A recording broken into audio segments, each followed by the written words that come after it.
Thank you very much, Honorable Speaker. Honorable Speaker, I beg to move that pursuant to the provisions of Standing Order number 175 and further to the resolutions of the House on 27th October 2022, this House approves the appointment of members to the respective committees of this House, of the House, as specified in the schedule to the supplementary order paper for 5th March 2025 in this afternoon sitting. Honorable Speaker, by the making of the standing order, Honorable Speaker, there are specific committees whose terms came to lapse at the beginning of this session.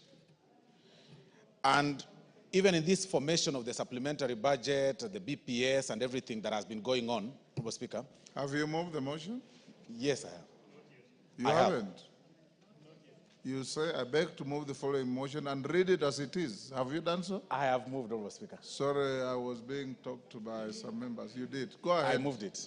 Sorry, two members were conversing with the Speaker. Well guided, Honorable Speaker. So, Honorable Speaker, as I was saying, through the making of the standing order, there are some specific committees whose term came to an end at the lapse of the last session. And it really brought a lot of, the committees have not been sitting, of course, for this period. And I must say that the leadership of this House, both the minority and majority, have burnt midnight oil, Honorable Speaker, to even come up with this list. It may not be pleasing to all sometimes because our officers, Honorable Speaker, have been very busy. We've been approached by honorable members from all quarters, of course, lobbying for specific committees, maybe perhaps out of their expertise or interests or whatever reasons, Honorable Speaker.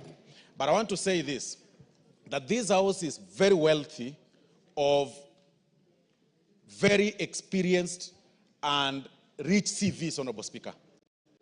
This House enjoys people from different fields. We have experienced lawyers here, we have teachers, we have different professions, we have doctors. I mean, it is important that we share such experiences, Honorable Speaker, through these committees, even as we, try to realign our experiences and share ideas, Honorable Speaker. So the formation of these committees, Honorable Speaker, hasn't been very easy.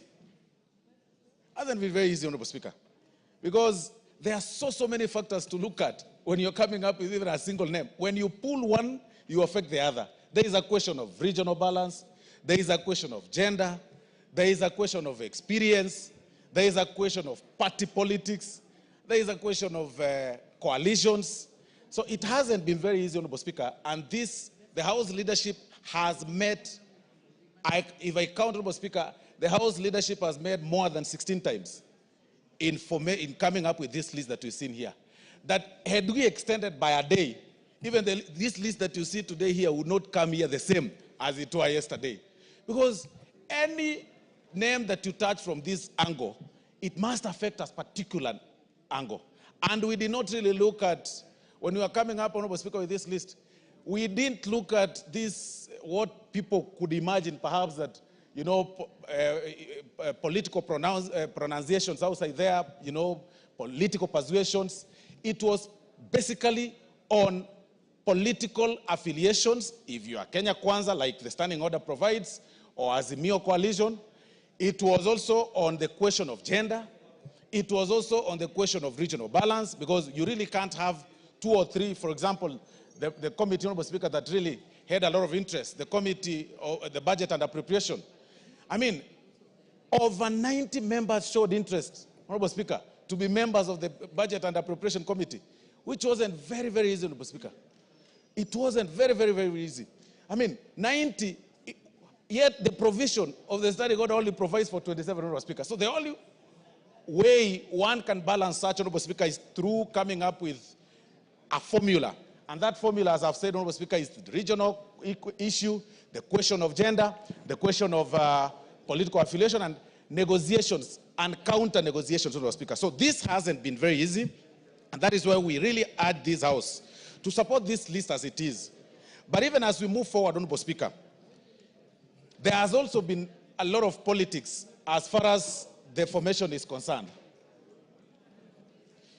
that perhaps, because by the lapse of these committees and the formations, or somebody wants to be moved as chair from this particular side to the other. So, Honorable Speaker, it hasn't been very easy. And I want to say that it is this House, it is the members that have been selected upon being passed by this House, Honorable Speaker, that, that will sit down within 7 days and elect their own chairs, Honorable Speaker. Let it never come out there for political reasons that, perhaps the leadership is going to have so-and-so appointed as chair, so-and-so ejected as chair. I mean, those powers are not a preserve of the House leadership, Honorable Speaker.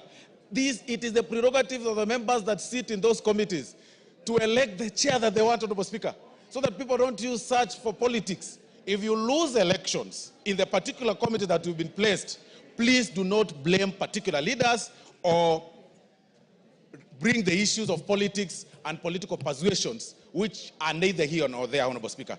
So, Honorable Speaker, these committees, upon being passed by this House, the membership, as indicated in the schedule, Honorable Speaker, have 7 days to sit and elect their chair and vice chair. And then they come up with a schedule of their programs. And of course, there are so many urgent matters that needs to be handled. Several matters, Honorable Speaker, all along in the past 2 weeks have been handled by the Liaison Committee. And I'm sure the Liaison Committee has really heard through the chair, your deputy, Honorable Speaker, they've really been very, very busy moving around the corridors to do the work that the particular committees or specific committees ought to have done. And that is why we are the committees, Honorable Speaker. Once they form, they elect their chairs and vice chairs, move with speed. Urgent matters should be handled, should be expedited with speed. The issues of the NGCDF, Honorable Speaker, the issue of budget policy statements, the issues of the supplementary budget, all those other issues, Honorable Speaker, should be handled by these committees once they've been formed. So, Honorable Speaker, I therefore beg to move in the amended form the Committee on Regional Integration, Honorable Speaker, to also include the Honorable Irene Mayaka, who should or who will replace the Honorable Orero Peter Ochieng. That is in the amended form, Honorable Speaker. The Committee on the Regional Integration. It is, in particular, let me check the page, Honorable Speaker.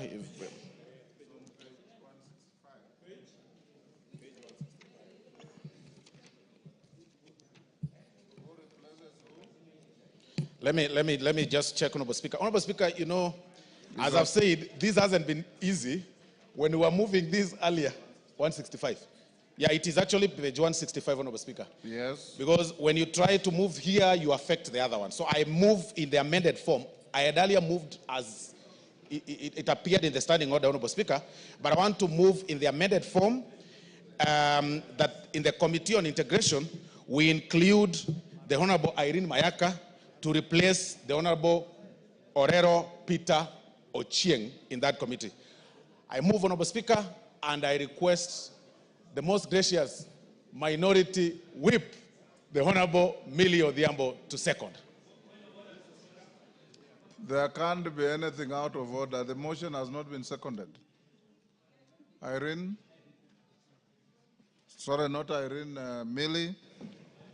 Thank you, Mr. Speaker. Mr. Speaker, I ask to second this motion. And Mr. Form. Speaker, I wish to indicate... You are seconding as is or in amended form? In amended form, sorry, Mr. Speaker. I wish to second the motion in amended form, Mr. Speaker. And in seconding, Mr. Speaker, I wish to indicate, just as the majority whip has indicated, that there are committees that whose terms have expired mid-term, Mr. Speaker, and therefore were being reconstituted. But, Mr. Speaker, there are also members that have shown different interests in different other committees, and there are also some vacancies that were rising either because a member has passed on or because a member lost